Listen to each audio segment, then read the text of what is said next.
السلام علیکم ورحمۃ اللہ وبرکاتہ. دې موقع کې بل محترم عالم دین او قدرمن شخصیت فضیلت الشیخ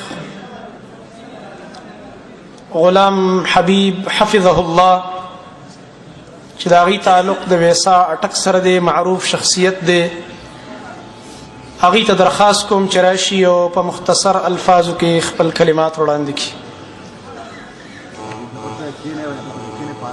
دا ملګري چې چېرته ولاړئ د ټولو علماو درخواست دا دی چې کښېنئ، که د علماو خبره منئ نو کښېنئ وروره، دې کې ډېر خیر دی انشاءالله.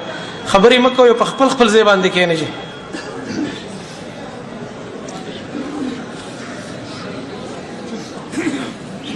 نحمده ونصلي على رسوله الكريم. أما بعد، أعوذ بالله من الشيطان الرجيم.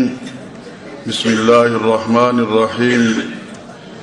واعبد ربك حتى يأتيك اليقين. عزتمندو، موقع دواز و نصیحت نه ده، تاسو ټول علما او طلبا یې. منګه چې د کم هسته آخري حق ادا کولو په ارادې راغلی یعنی جنازه، هغه شخصیت د خپل وخت یو عظیم استاد او عظیم مفسر او عظیم محدث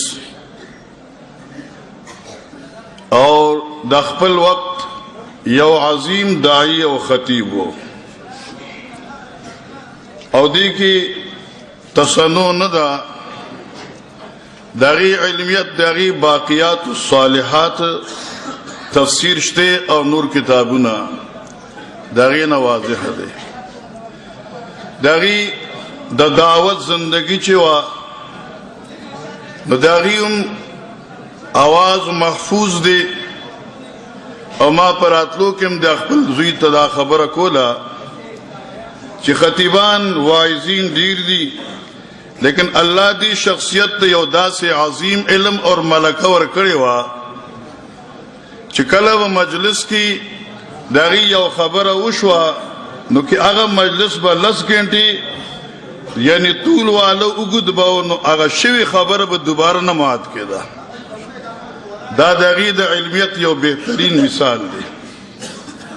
دارنګه الله تبارک وتعالی ای شخصیت ته یو عظیم مقام علمی ورکړو. نن زمنګ د حاضرینو سکار دی، دی زمنګ مشران او علماء کرام چې کوم د قرآن او سنت خدمت کړی دی، هغه خدمت موږ مخکې روان کو، ځکه د دوی دا حیات دغې د هغه خدماتو په باقیاتو باندې دی. لکه شیخ القرآن استاذ العلماء مولانا محمد طاهر نور الله مرقده، اغیم دا خبره په آخر کې ویلې وه چې زما مرګ داسې دا دی چې تاسو زما کوم پروګرام دی درس و تدریس توحید و سنت خدمت هغه په شاو غورځوئ، نو دا پوښه چې محمد طاهر وفات شوی دی. او که چېرې دا میشن برحال وي دا به زمونږ حیات وي. زوم طلباء کرامو ته او د شیخ پاسماندگانو ته هم دغه ویم چې د خپل محترم چې کوم میشن د قرآن او حدیث خدمتو هغه په مخ کې روان کړي، او بېشکه دا داسې صدمه ده چې دا یوازې ستاسو نه ده، بلکې د موت خبر چې کله راغی نو پوره دنیا یې اجره کوله. او واقعي هغه قول واقعي دغه قول مصداق دی چې د یو عالم د دنیا نه تلل واقعي د یو پورا عالم موت دی. دغه علومونه دغه باریکیاتونه جهان محروم پاتې شو، لیکن تاسو حضرات دغه میشن به مخکې تبیوئ او په دې عظیم صدمې باندې تاسو به صبر کوئ.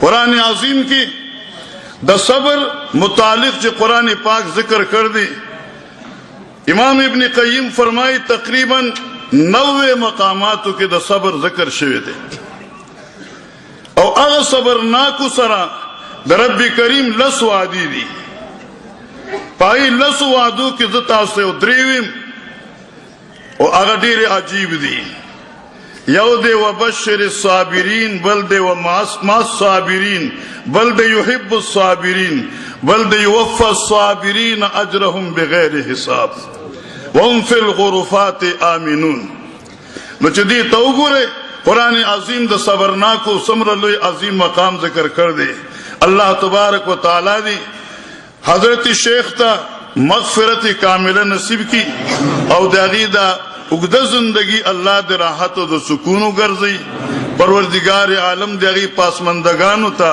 بہترین صبر جمیل توفیق ورکی واخر دا